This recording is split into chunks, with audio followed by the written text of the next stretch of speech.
මුලා උපන් රම්‍ය භූමියේ සෝභා සුන්දරත්වයයි. අද වයිල්ඩ් ට්‍රැවලර් සංචාරක සටහන තබන්නේ හපුතලේ ගැන නෙවෙයි. මගේ ගමනාන්තයට මෙතන ඉඳලා හපුතලේ බොරලන්ද මාර්ගයේ තවත් කිලෝමීටර් 3ක පමණ දුරක් යා යුතුයි. තේවතු මැදින් දුර්ග ඔස්සේ අපි අද ගමන් කරන්නේ රත්තරන් කන්දක් වෙතටයි.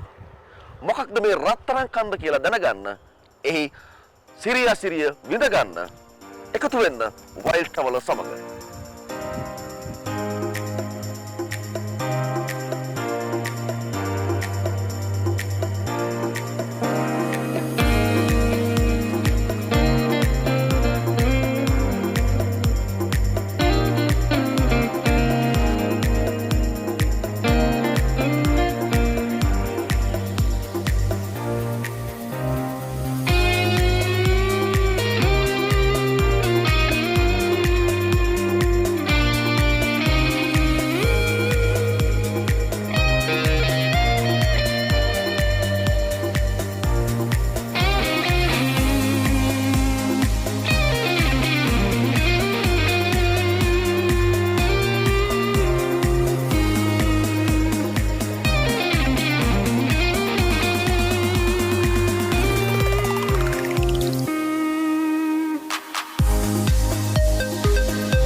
හපුතලේ ඉඳලා කිලෝමීටර් 3ක පමණ දුරක් ගෙවාගෙන අපි මේ ඇවිල්ලා ඉන්නේ සුප්‍රකට ඇඩිෂන් බංගලාව බලන්න යන්න නම් නෙවෙයි.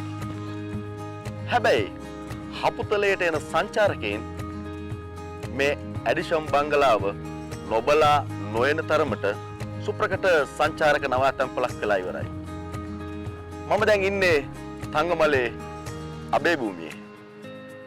තංගමලේ කියන්නේ රත්තරන් කන්දක් කියන තේරුමක් තියෙන තැනක් බව මට දැනගන්නට ලැබුණා.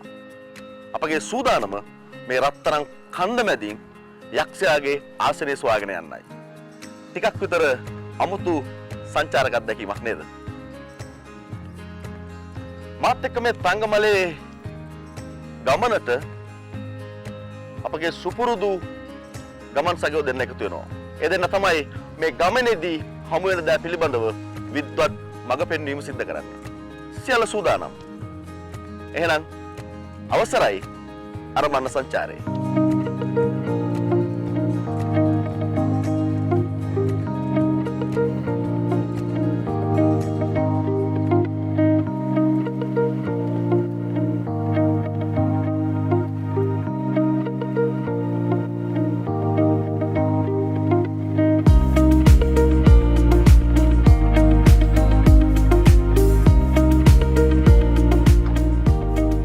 හපුතලයට පැමිණෙන සංචාරකයින් බොරලන්ද මාර්ගයේ කිලෝමීටර 3කට ආසන්න දුරක් ගෙවා එන්නේ ප්‍රකට ඇඩිසන් බංගලාව නරඹන්නයි.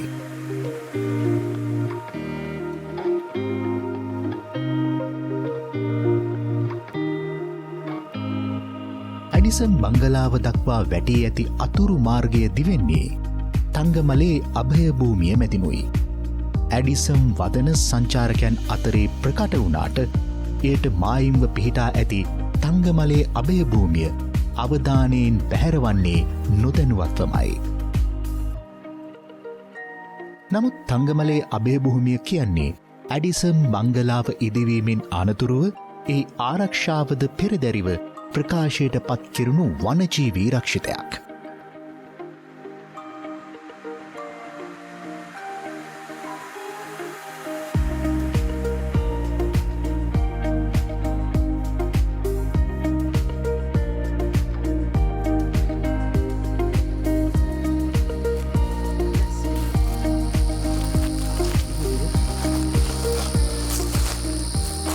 තංගමලේ අභයභූමියේ ටික දුරක් එනකොට අපට ටිකක් වෙනස් ගතියක් දැනුණා. මේ ප්‍රදේශය ටිකක් අඳුරු ස්වභාවයෙන් යුක්තයි. තංගමලේ අභයභූමිය කියන්නේ ලංකාවේ ප්‍රකාශයට පත් කරනු ඉපැරණිතම අභයභූමියක්. කඳුකරේ ව්‍යාප්ත වෙලා තිබෙන වනාන්තරවලට අඳුරු වනාන්තර කියලත් කියනවා. මොනවද මේ අඳුරු වනාන්තර කියන්නේ? ඒ ගැන අපි අඳුරේ අතපත ගන්නට උවමනා නැහැ. ඒ මොකද ඒකට නියම විද්වතා අපිත් එක්ක ඉන්නවා. ආචාර්ය ඩිලන්ති රාජපක්ෂ මහත්මිය ඒ සම්බන්ධයෙන් අපිව නිවැරදි මාවතකට ගෙන ආවි. තංගමලේ වනාන්තර දර්ශකය පිළිබඳව අපි කතා කරමු. ඔව් අඳුරු වනාන්තර කියලා අපි ගත්තොත් අර නමින්ම අඳුර තියෙනවා. ඉතින් ලංකාවේ ගොඩක් මේ කඳුකර වනාන්තර ගත්තොත් මේ කඳුකරයට හොඳ වර්ෂාපතනයක් ලැබෙනවා. සාමාන්‍ය වර්ෂයකට මිලිමීටර් 2000ට වඩා වැඩි වගේ වර්ෂාපතනයක්. එතකොට මේ වර්ෂාපතනයත් එක්ක ඊගාවට කඳුකර වනාන්තර වල ගොඩාක් වෙලාවට අපිශාක බහුලයි.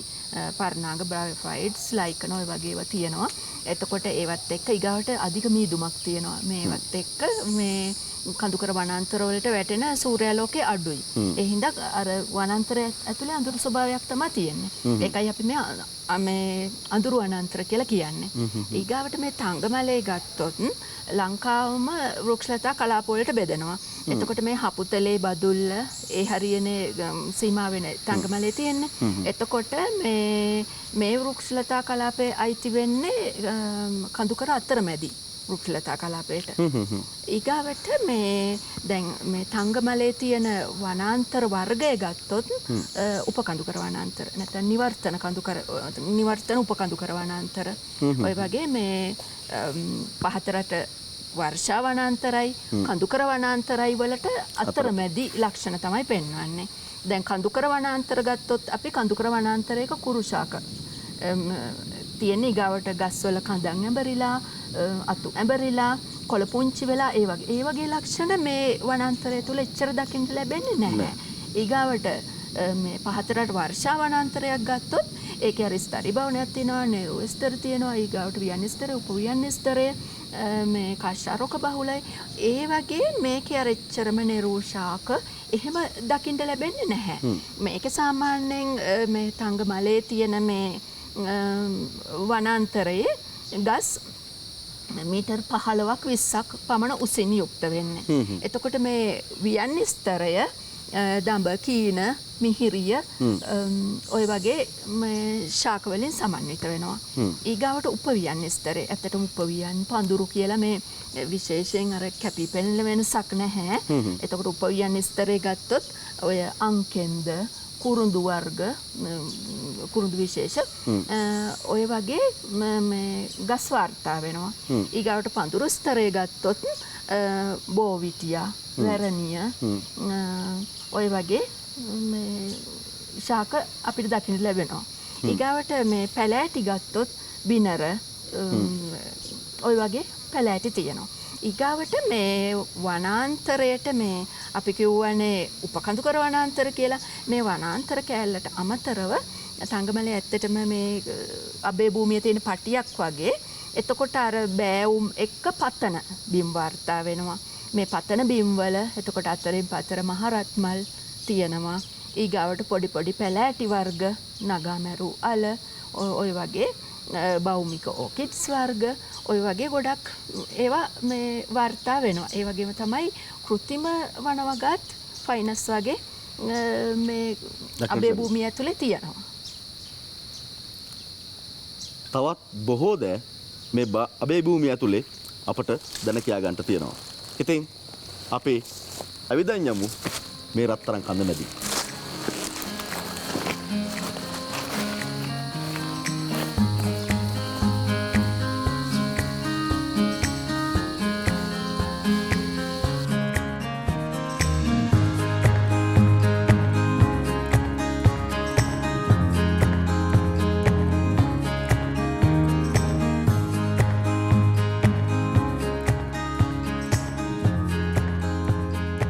රටේ හදවත කියන්නේ මධ්‍යම කඳුකරයයි.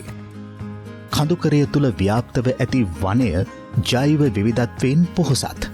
අධ්‍යයන පහසුව සඳහා මධ්‍යම කඳුකරේ පිහිටා ඇති ප්‍රධාන කඳුපන්තීන් මේ විදිහට පෙළගස්වගත්තහම තංගමලේ පිහිටීම ගැන අවබෝධයක් ලබා ගන්න පහසුයි. රට මැද කඳුවල පිහිටීම නැවක නැංගුරමක හැඩයට පිහිටනවා. නැංගුරමේ කඹයට සවි වූ ඉහළ බඳ හැටියට නකල්ස් ගත්තොත් ඊට පහලින් මහනුවර සානුව පිහිටනවා. ඊට පහලින් පිදුරු තලාගල කඳුවැටිය පිහිටනවා. නැංගුරමේ පාදමේ දකුණු පාර්ශ්වය නමුනුකුල ලුණුගල නියෝජනය කරද්දී නැංගුරමේ වම් පාර්ශ්වය සමනල කඳුවැටිය නියෝජනය කරනවා. නැංගුරමේ පාදම මැද සිට සමනල කඳුවැටිය දෙසට දිවයන්නේ හෝටන් සානුව මතින්. ඒ වගේම පාදම දකුණු පැත්තට දිවයන්නේ කොස්ලන්ද සානුව මතින්. නැංගුරමේ පාදම කියන්නේ මධ්‍යම කඳුකරේ දකුණු අන්තයේ අවසන් සීමාවයි.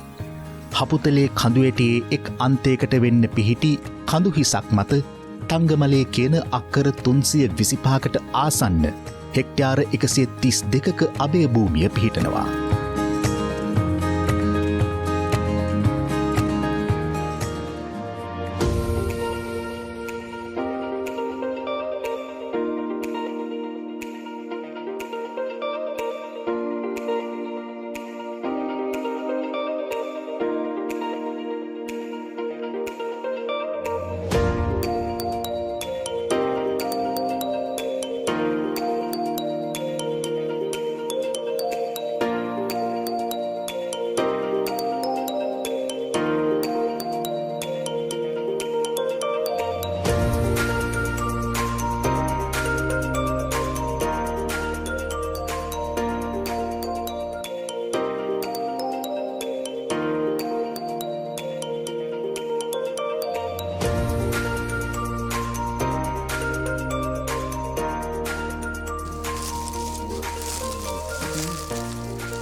හපුතලේ කඳුවැටියේ එක කෙරවලකට මූණලා තමයි තංගමලේ අබේ භූමිය පිහිටලා තියෙන්නේ.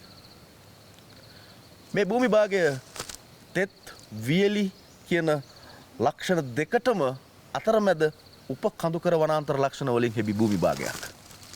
මේක ඇතුලේ ජීවත් වෙන සත්ව විශේෂ තමන්ගේ ගති පැවතුම් මේ භූමියට සරලන විදිහට කොහොමද හැඩගස්සාගෙන තියෙන්නේ සහ මේ පරිසර පද්ධතිය ඇතුලේ සුවිශේෂී වූ සත්ත්ව විශේෂ බිහි වෙනවද නුවන්? ඔව් විකි මහත්තයා දැන් මේ පරිසර පද්ධතියේ විතරක් ඉන්න විශේෂ කියලා නම් අපිට තාම එහෙම හම්බෙලා නැහැ. නමුත් දැන් මේක තියෙන විශේෂ පිහිටීමක. දැන් මේ මධ්‍ය කඳුකරේ දකුණු මායිමේ තියෙන්නේ. එතකොට මේක ඇත්තටම තියෙන්නේ මධ්‍ය කඳුකරේ වියලි බෑවුමේ. ඒ වුණත් දකුණු පැත්තට වෙන්න තියෙන හින්දා ඊසාන දිග මෝසයෙන් වගේම නිර්දිග මෝසෙ වුණත් වර්ෂාව හම්බ වෙනවා. ඒ හින්දා තෙත් ලක්ෂණක් තියෙනවා, වියලි ලක්ෂණක් තියෙනවා. ඒ හින්දා තෙත් කලාපයේ සහ කඳුකර කලාපයේ ඉන්න සත්වොත්, වියලි කලාපයේ ඉන්න සත්වොත් දෙගොල්ලම අඩු වැඩි වශයෙන් හම්බ වෙනවා. එතකොට අපි ශීරපයි සත්තු ගත්තොත් අපිට ඇත්තම ලොකු ශීරපයි සත්තු වෙන දිව්‍යා ගෝණායි වගේ සත්තුත් හම්බ වෙනවා. ඊට අමතරව කුඩා ශීරපයි සත්තු විදිහට අපිට ගන්න පුළුවන් කළු අඳුරා ඉන්නවා. වැලි මුව විශේෂ ඉන්නවා, මීමින්නා ඉන්නවා, ඊට අමතරව දඬුලේනා ඉන්නවා. ඒ වගේම කුඩා ශීරපයි මීයන් විශේෂ ඒ වගේ සත්තුත් ඉන්නවා. ඊට අමතරව කුරුල්ලෝ ගත්තොත් මේ පරිසර පද්ධතියේ කුරුල්ලන් නරඹන්න ගොඩක් ප්‍රසිද්ධයි. ගොඩක් කඳුකර වනාන්තර වල කුරුල්ලෝ වගේම පහතරට කලාපීන කුරුල්ලෝ විශේෂත් වාර්තා වෙනවා. අපිට ආවේනික විශේෂ විදිහට ගත්තොත් හබන් කුකුලා මේ වනාන්තරයේ දකින්න පුළුවන්. ඊට අමතරව අඳුරු නිල් මැසි මාරා ඒ වගේ පක්ෂීන් වගේම ආවේනික නොවුනත් අලංකාර පක්ෂි වාර්තා වෙනවා. උදාහරණයක් හැටියට ගත්තොත් අපි ලෝහානිච්ච කියලා කුරුල්ලෙක් ඉන්නවා මලබාර් රෝගන් කියලා හඳුන්වනවා. ඒ කුරුල්ලා මේ වනාන්තරයේ දකින්න පුළුවන්. ඒ වගේම කුරුළු නඩ මේ වනාන්තරයේ දකින්න පුළුවන්. ඒවැය ඉන්නවා grey headed canary flycatcher, බාවින් ෆ්ලයි කැචර්, ස්කාලට් මිනිවිට් ඒ වගේ කුරුළු විශේෂ බොහොමයක් ඒ කුරුළු නඩවල අපිට දකින්න පුළුවන්. අනික් කාරණේ තමයි දැන් මේ තියෙන වනාන්තර පොඩි වනාන්තර කුට්ටි විදිහට තියෙන්නේ. ඒවා වෙන් වෙලා තියෙනවා මේ වගේ පයිනස් වනාන්තර වලින්. එතකොට ඒ පොඩි කුට්ටි වලට මේ ජෛව විවිධත්වය ගොනු වෙලා තියෙනවා.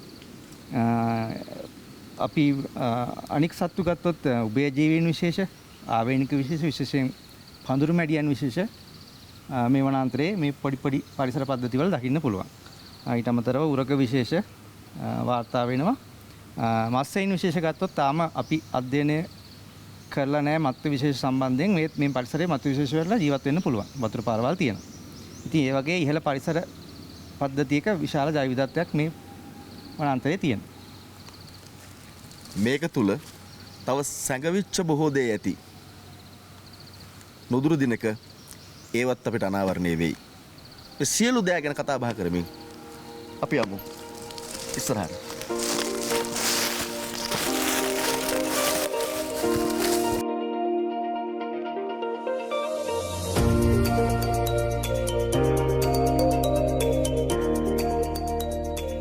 කඳුතරණය කියන්නේ ලෝපුරා ජනප්‍රිය සංචරණ ඉසව්වක්. ලංකා භූමියේ මධ්‍යම කඳුකරය කියන්නේ ඒ සඳහා කදිම තෝතැන්නක්. පිකෝට්‍රේල් නවමු වූ සංකල්පය කඳුකරය වසා පැතිරුණු තේවතු මැදින් දිව යනවා. හන්තාන් සිට කඳපොළ නුවරඑළිය දක්වා තිබෙන මේ ගමන්පතය කිලෝමීටර 300කට ආසන්නයි. වැදගත් ගමනාන්ත අදියර 22කට අයත්. ඉන් 12 සහ 13 අදියර උඩවේරිය සිට හපුතලේ දක්වා කොටසට තංගමලේ මං පෙතත් ඇතුළත්. තේවතු ලාලිත්‍ය සමගින් සුබා සොඳුරු බව කැටිකරගත්තු මිකී මං පෙත නම් වන්නේ තේ කලාවේ උසස් තේදල්ල හඳුන්වන පිකෝ යන අර්ථයෙන් වීමත් විශේෂයි.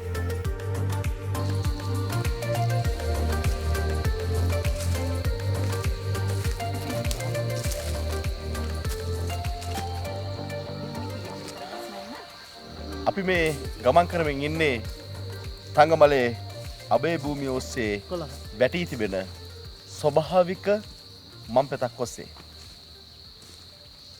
යම් පුද්ගලයෙකු වනජීවී රක්ෂිතයක් තුළ යම් කාර්යයක් සිදු කරනවා නම් ඒ සඳහා විධිමත් පූර්ව අනුමැතියක් ලබා ගත යුතු වෙනවා.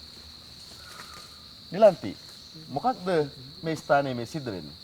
ඔව් මේ ඉන්නේ දෙවුමි ශ්‍රී ජයවර්ධනපුර විශ්වවිද්‍යාලයේ ඇප්ලයිඩ් සයන්සස් මේ ෆැකල්ටි එකේ ෆොරස්ට්‍රි ඩිපාර්ට්මන්ට් එකේ මෙයාගේ මේ අවසන් පර්යේෂණය කරන්නේ අවසන් වසර පර්යේෂණය. එතකොට එයාගේ ඉන්ටර්නල් සුපර්වයිසර් වෙන්නේ ආචාර්ය තිලක් චන්ද්‍රවංශ. මේ මම තමයි ඉන්ටර්නල් සුපර්වයිසර් වෙන්නේ. එතකොට මේ එයා විශ්වවිද්‍යාලය මගින් මේ වනජීවී සංරක්ෂණ දෙපාර්තමේන්තුවට ඉල්ලීමක් කරලා තියෙනවා. එයාගේ අවසන් වසර පර්යේෂණයට.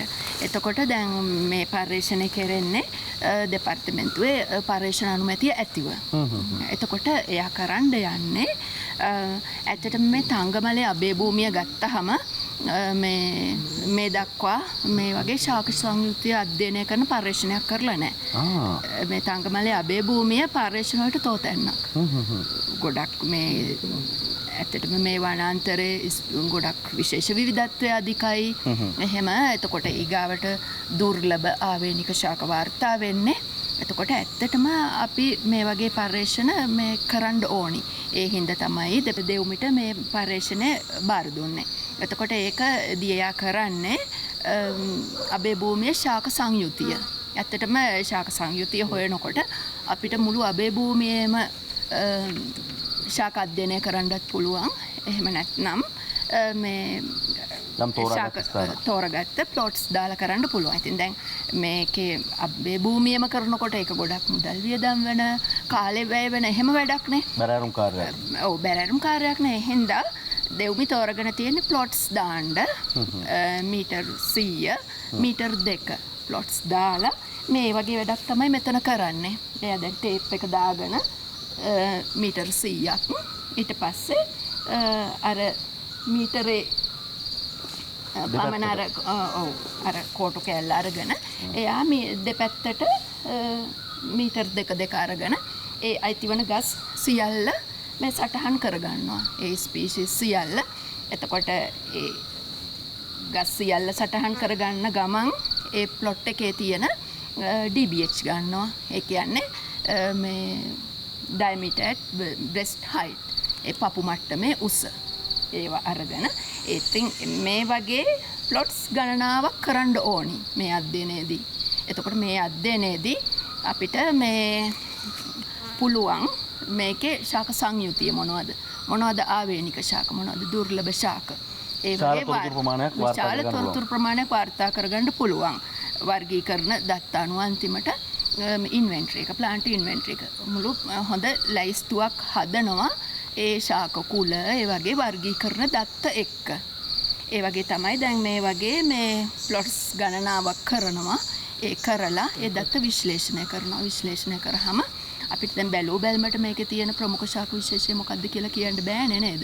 එතකොට මේ වගේ පර්යේෂණයක ප්‍රතිඵලයක් විදිහට තමයි මේ දත්ත විශ්ලේෂණයෙන් තමයි ඒ වගේ තොරතුරු ගන්න පුළුවන් ප්‍රමුඛ ශාකය මොකක්ද. ඒ වගේම තව අපිට මේ වාර්තා නොවුණු. ඇත්තටම දැන් මේ පර්යේෂණය පටන් අරන් මේක මාස 6ක එකක්. දැන් මාස 3ක් විතර ගෙවිලා ගිහින් දැන් ඒ කාලේ අතරත දෙව්මි සීසන් 2කදී මෙහෙම ගන්නවා දත්ත. එතකොට අපිට ගොඩක් දැනටත් වාර්තා වෙලා තියෙනවා කලින් වාර්තා වුණේ නැති ශාක විශේෂ. ඔය වගේ ඉතින් ගොඩක් වැදගත් පර්යේෂණයක් මේ සිදු කරමින් පවතින්නේ. මේ වනස්පතිය කෙතරම් පාරිසරිකමය වශයෙන්ම වගේම අපට විශාල වශයෙන් අධ්‍යාපන වධකත්කමකුත් දෙන පරිසර පද්ධතියක්. ඉතින් මෙවැනි බොහෝ දෑ ගැන කතා කරමින් තවත් ඉස්සරහටම යන්නයි අපේ මේ සූදානම.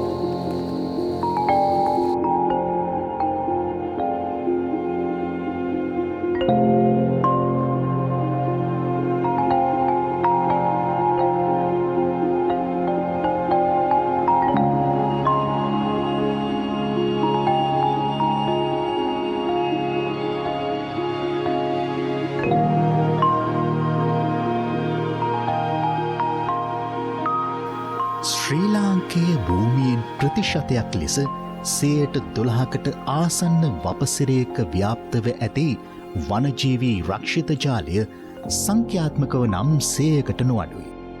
ජාතික උද්‍යාන, අභයභූමි, ස්වභාවික රක්ෂිත, දැඩි ස්වභාව රක්ෂිත, සමුද්‍රීය රක්ෂිත, අලිමංකඩ ලෙස විවිධත්වයෙන් අනූන සුවිශේෂී වූ පාරිසරික වටිනාකම් රැසකින් පිරිපුන් වනජීවී රක්ෂිත කලාපයන් රැසක්ම මේ බිම තුළ පිහිටලා තියෙනවා. වර්ෂ 1938 මැයි මස 27 වැනි දින අභය භූමියක් ලෙස ප්‍රකාශයට පත්වුණු තංගමලේ කියන්නේ පැරණිම රක්ෂිත අතරින් එකක්.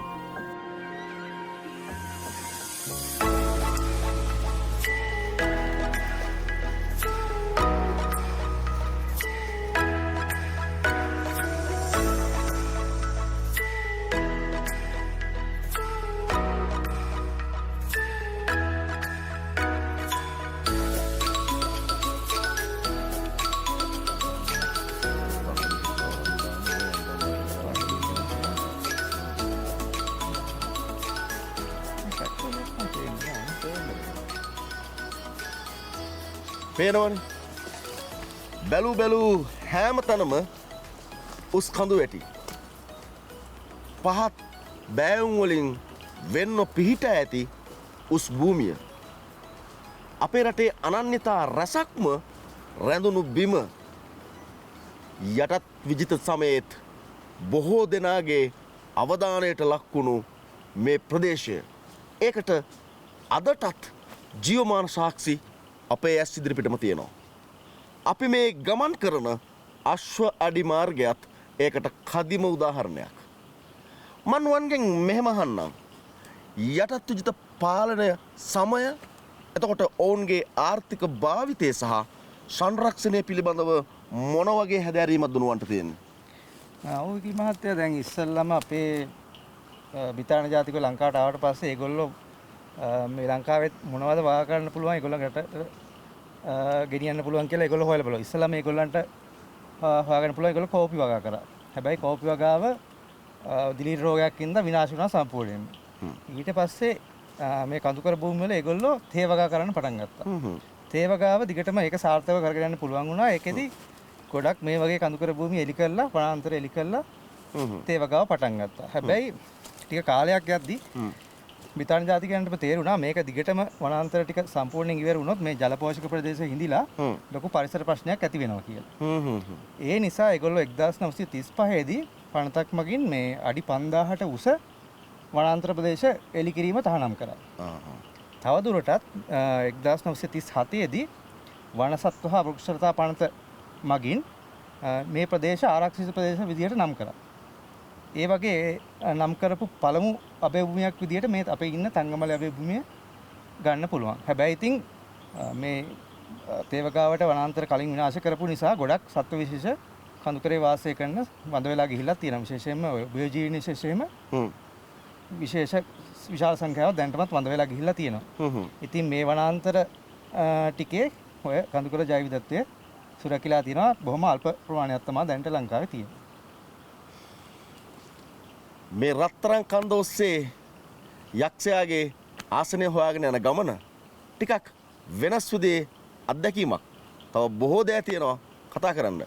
අපි ඉදිරියටම යමු.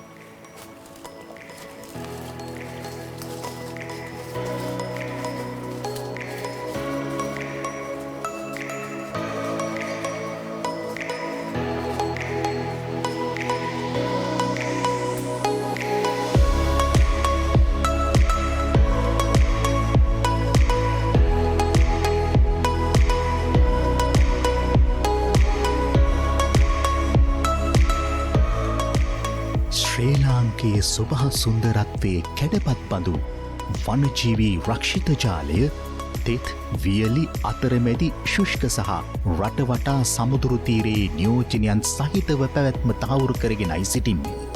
ඒ අභියෝග රැසක් මැදයි. මොකද අපේ රට සංවර්ධනය වන රටක්.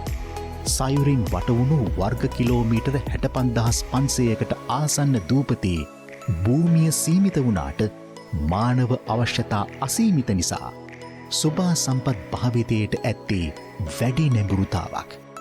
එවැනි පසුබිමක් තුළ ස්වභාවික සම්පත් සංරක්ෂණ ක්‍රියාවලිය හරහා නැනවත් වූ භාවිතය සහ නිසි ආරක්ෂාව ලබාදීම කෙරෙහි වැඩි අවධානය යොමු කළ යුතු වෙනවා.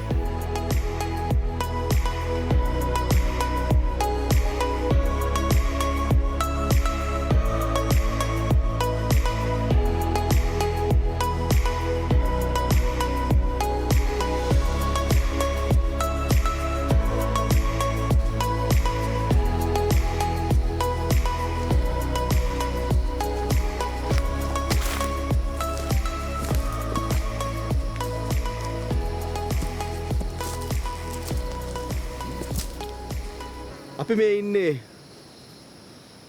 මධ්‍ය කඳුකරේ දකුණු අන්තේ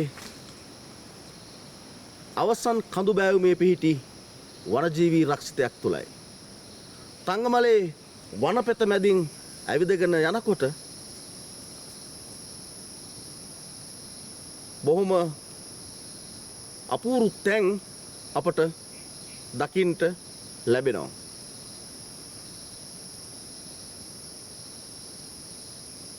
වෙලාවකට මධ්‍ය කඳුකරේ හෝටන් තැන්න මතක් වෙනවා. තවත් වෙලාවකට සමනොල ස්වභාව රක්ෂිතය සිහියට ගැනෙනවා.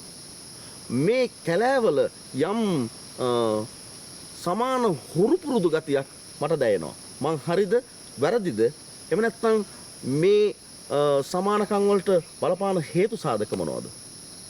ඔව් ඔබ හරි කියලා කියන්නත් පුළුවන් වැරදි කියලා කියන්නත් පුළුවන්. මොකද අර මේ හෝටන් තැන්න ඊගාවට සමනල ස්වභාව රක්ෂිතය ඒවට හුරුයි කියලා හිතෙන්නේ ඔය ගොඩක් සමාන ස්පීෂීස් මෙහි තියෙනවා. ඒ වුණාට මේක මේ දැන් ගත්තොත් තංගමලේ අබේ භූමිය කුඩාවක් සරියක්. හෙක්ටයාර් 100 ගාණක් වගේ තියෙනවා. එතකොට මේකට සංසන්දනය කරොත් හෝටන් තැන්න ඊට වඩා විශාලයි. ඊගාවට ඊටත් වඩා විශාලයි සමනල ස්වභාව රක්ෂිතය. එතකොට අපි සමනල ස්වභාව රක්ෂිතය ගත්තොත් වනාන්තර වර්ග කිහිපයක් තියෙනවා. පහතරට තෙත් කලාපීය වනාන්තර තියෙනවා, උපකඳුකර වනාන්තර තියෙනවා, ඉහළටම යද්දි කඳුකර වනාන්තර තියෙනවා. ඊගාවට හෝටන් තැන්න ගත්තාම කඳුකර වනාන්තර තියෙන්නේ. දැන් මෙතන තංගමලේ අබේ භූමිය ගත්තාම උපකඳුකර වනාන්තර. ඒ වුණත් අපිට අර හුරු බවක් දැනෙනවා තමයි ඒ දැන් හෝටන් තැන්නේ තියෙන ශාක ස්පීෂීස් මෙහි තියෙනවා. ඊළඟට සමහර ගොඩක් නැහැ. පහතරට තෙත් කලාපීය වනාන්තරවල තියෙන ඒවත් මෙහි තියෙන්නත් පුළුවන්. නිකන් අපි උදාහරණයක් ගත්තොත් ඔය ඔස්බෙකියා ඔක්ටැන්ඩ්‍රා කියන්නේ හීන් බෝවිටියා එක. එතකොට හීන් බෝවිටියා එක අපිට තංගමලේදී දකින්න පුළුවන්. ඒ වුණාට හීන් බෝවිටියා එක හෝටන් තැන්නේදී දකින්න ලැබෙන්නේ නැහැ. දැන් හෝටන් තැන්න ගත්තොත් හෝටන් තැන්නේදී තව වෙන මේ ඔස්බෙකියා ස්පීෂීස් ඔස්බෙකියා ලනාටා කුඩා කොළ තියෙන ටිකක් ලොකු මල තියෙන ඔස්බෙකියා එක ඒක අපිට ගොඩක් වෙලාවට හෝටන් තැන්න වගේ දකින්න පුළුවන්. මේ ඊගාවට ඔස්බෙකියා රුබිකුණ්ඩා ගත්තොත් මේ දෙකේම තියෙනවා. ඔන්න ඔය හේතු හින්දා තමයි අපිට අර දැන් දෙකේම ඒවා මතක් වෙනවා. ඊළඟට මේ දැන් හෝටන් තැන්න ගත්තොත් අර ඒක ගොඩක් ඉහළින් පිහිටන හින්දා උණතාංශය වැඩි හින්දා දැඩි හුළඟක් හින්දා අර ඒවටම අනුවර්තනය වෙලා තියෙනවා ශාක. කුරු ශාක ඇති වෙලා අර ගස් මේ අතු ඇඹරිලා කඳන් ඇඹරිලා ඒ විදිහ තියෙන්නේ. ඒ වුණාට දැන් මෙහෙ බලනකොට එහෙම ඇඹරිලා වගේ නැහැ. මෙහෙ තියෙන්නේ සාමාන්‍ය උස ඒ වගේ ගස්. හැබැයි මේකෙත් මේ වියන්නිස්තරේ ගොඩක් තියෙන ඔය දඹ කීන ඒ වගේ හෝටන් තැන්නෙත් ඒ වගේ තමයි. වියන්නිස්තරේ දඹ කීන ඒ විශේෂ වර්තා වෙනවා. ඊගාවට හෝටන් වල ගත්තත් අර තුරු මුදුන් එක එක පාට රතු පාට ලා කොළ පාට එහෙම තියෙන මෙහෙත් ඒ වගේම තමයි. ඇයි මොකද මෙහෙත් ඒ විශේෂණ තියෙන්නේ. එතකොට ගොඩාක් වෙලාවට මේ උපකඳුකර වනාන්තරයක් නේ තංගමලේ. එතකොට ඒකේ මේ ප්‍රමුඛ ශාක දර්ශය වෙන්නේ ඔය කුරුඳු කුලේ ශාක. ඔය නියොලිට්සියා, ලිට්සියා, ඇක්ටිනෝඩැෆ්නේ. ඉතින් ඒවයි අර මේ දලු ගොඩක් සමහර ඒවා රතු පාට වෙනවා ඔය ලිට්සියා, සිනමෝම මෙහෙම. ඊගාවට මේ ඇක්ටිනෝඩැෆ්නේ වයිලා කොළ පාට ඒ වගේ තුරු මුදුන් පාට පාට මෙහෙත් තියෙනවා. ඕකම තියෙනවා ඉතින් මේ සමනල ස්වභාව රක්ෂිතේ. ඒ වුණාට සමහර වෙලාවට දැන් මේ තංගමලේ අබේ භූමියේ මේ හපුතලේ බදුල්ල ඒ ප්‍රදේශවලට ඒ ප්‍රදේශ වලින් වාර්තා වුණ ශාක විශේෂ තියෙනවා. බදුල්ලෙන් එහෙම වාර්තා වුණ ශාකිත අතාම අපිට ඒක හම්බෙලත් නෑ. ඒක තියෙන්න පුළුවන් මෙහෙ පාවෙට්ටා බදුල්ලෙන්සිස් එහෙම මෙහෙ වාර්තා වෙන්න පුළුවන්. ඒවා හෝටන් තැන්න මේ සමනල ස්වභාව රක්ෂිතේ රෙකෝඩ් වෙලා නැහැ. ඊගාවට අපි පොලිස්පෝරා ගත්තොත් මිහිරිය, සුදු මිහිරිය, රතු මිහිරිය දෙකේම පොලිස්පෝරා දසනායකේ රතු දසනායකගේ මිහිරිය එක කියන්නේ. ඊගාවට සුදු මල් පිපෙන එක පොලිස්පෝරා එලිප්ටිකා. ඒ දෙකම මේ තංගමලේ වනාන්තරයේ එක තැන වගේ සාමාන්‍ය කිට්ටුව වාර්තා වෙනවා. තව මේ වගේ ගොඩක් දේවල් ගැන අපට කතා කරන්නට පුළුවන්. යක්ෂයාගේ ආසනයටත් ටිකක් කිට්ටුයි. අපි ගමන් විඩාව නොබලාම ඉදිරියටම යන්නයි කල්පනාව.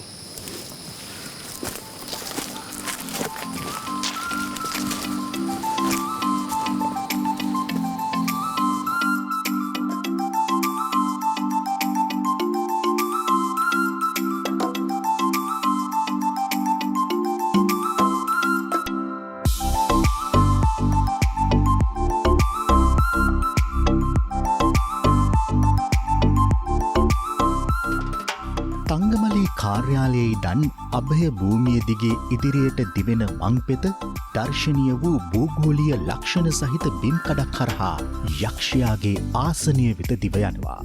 ඉන් ඔබට ඉදල්ගස්සින්න වන සංරක්ෂිතය මැදින් බදුළු දුම්රිය මාර්ගයේ හපුතලේ ඉදල්ගස්සින්න අතරින් ඉදල්ගස්හින්න දුම්රිය ස්ථානය දෙසට විහිදෙනවා.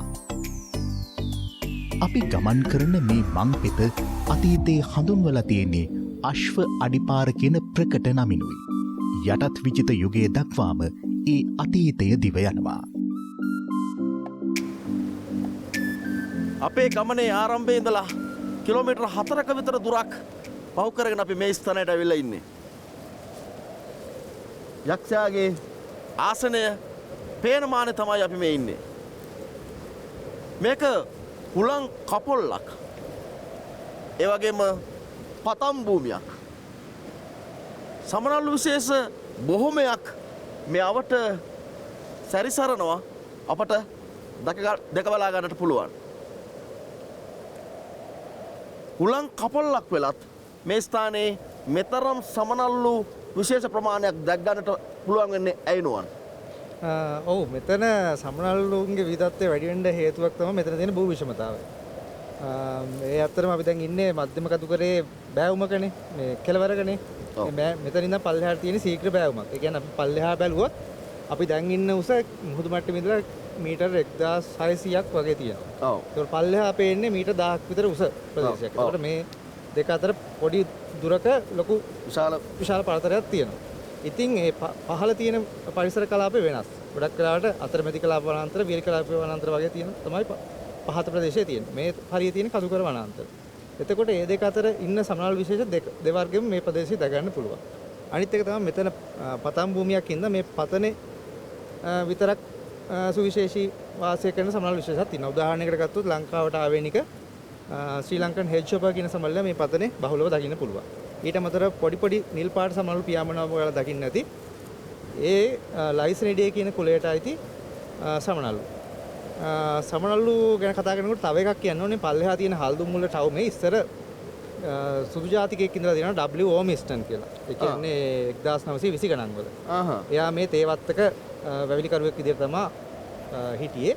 එයාගේ විනෝදාංශය උනේ මේ ප්‍රදේශයේ ඉන්න සමනල්ලු අධ්‍යයනය කරන එක. එයා හැමදාම එයාගේ අස්සයා පිටේ මේ හපුතලේ ඉදල්ගස් ඉන්න මේ ප්‍රදේශයට අපි ආපු පාරවල් දිගේ ගිහිල්ලා සමනල්ලු නිරීක්ෂණය කරා. එයාට ගොඩක් වාර්තා හම්බුණා. එයා වාර්තා වලින් 1924 දී Butterflies of Ceylon කියලා පොතක් මුද්‍රණය කරලා තියෙනවා. ඉතින් ඒක එයා විස්තර කරලා තියෙනවා එයාට හමුණු සමනල්ලු ගැන. ඉතින් එයා මේ ප්‍රදේශයේ සමනල්ලු බලන්න හොඳ ප්‍රදේශයක් කියලා නම් කරලා තියෙනවා. එහෙනම් මේකේ සුන්දරත්වයත් විඳින ගම අපි තව ඉස්සරහට යමු.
යක්ෂයාගේ ආසනය කියන නමය ටිකක් විතර නුහුරු ගතියක් තමයි තියෙන්නේ.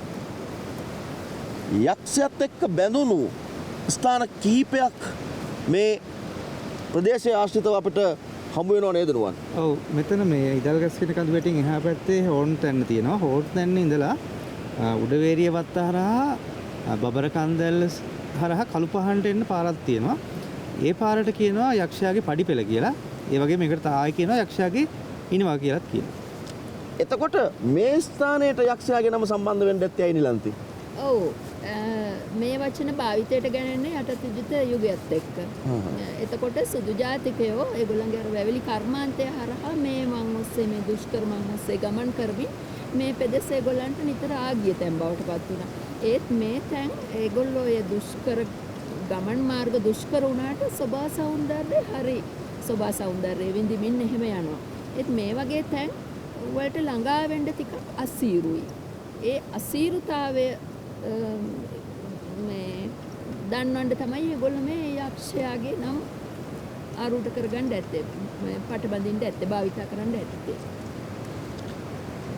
තංගමලේ අබේ භූමිය හරහා අපි අපේ ඉලක්කයේ වෙතට ඇවිල්ලා ඉන්නේ. දැන් අපේ සූදානම මේ ගමනේ ගමනාන්තයේ වෙත ළඟා වෙන්න. මේ අබේ භූමි සීමාවේ තියෙන තවත් සුවිශේෂී ස්ථානයකින් තමයි අපි මේ ගමන කෙරවල කරන්නේ. එහෙනම් සගයිනේ අපි යමු අපේ ගමන අවසන් කරන්නට කෙළවරට.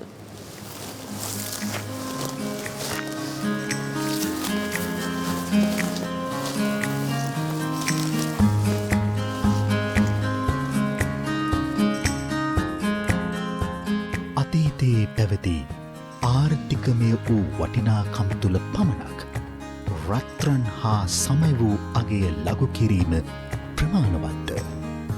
සිරිලක් මවසතු නොකිලිටි වූ අනගි වූ ජෛව විවිධත්වයේ පොහොසත් වූ අමිල අගය කැටිකරගත් මේ භූමිය හැඳින්වීමට තංගමලේ නම රත්රන් කන්ද ලෙසද ව්‍යවහාර කිරීම උචිත නොවන්නේද.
මම මේ ඉන්නේ හුලං කපොල්ලක.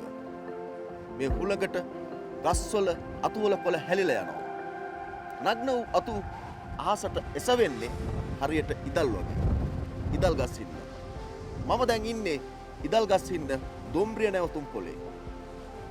රත්තරන් කන්ද මැදින් අශ්ව අඩි පාර ඔස්සේ යක්ෂයාගේ ආසනය සොයා ගිය ගමනේ අවසන් නවාතැන් පොළ.